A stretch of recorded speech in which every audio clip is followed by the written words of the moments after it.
আজকের এই ভিডিওতে আমরা কথা বলবো লোকেশ কানাগরাজের ডিসি সিনেমা নিয়ে। এই সিনেমাটি কিন্তু লোকেশ কানাগরাজ পরিচালনা করছেন।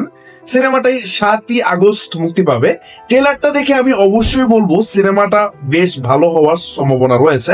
তবে এই সিনেমা নিয়ে আমার সবচেয়ে বড় আনন্দের বিষয় হলো এটি হিন্দিতে সঠিকভাবে মুক্তি পাচ্ছে, কারণ ধর্মা প্রোডাকশন পুরো ভারতে ডিস্ট্রিবিউশনের দায়িত্ব নিয়েছে।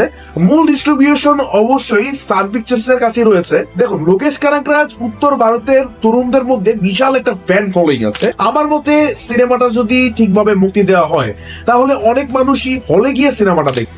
এবার আমরা একটু ট্রেলারের কথায় আসি। মানে শুরুতে যতগুলো প্রমোশনাল ম্যাটেরিয়াল আমরা দেখেছিলাম তখন আমার মনে হয়েছিল যে এটা হয়তো শুধু একটা লাভ স্টোরি হবে, কারণ আগেই যে প্রোমো প্রকাশ করা হয়েছিল সেখানে দেখানো হয়েছিল যে দুইটা প্রধান চরিত্র থাকবে।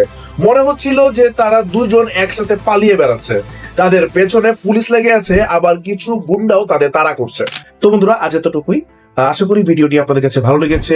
আর এরকম আরো ভিডিও পেতে অবশ্যই আমাদের চ্যানেল কৈজুর এন্টারটেইনমেন্টকে সাবস্ক্রাইব করে দিবেন। দেখা হচ্ছে পরবর্তী নতুন কোনো ভিডিওতে। Till then, goodbye, tata.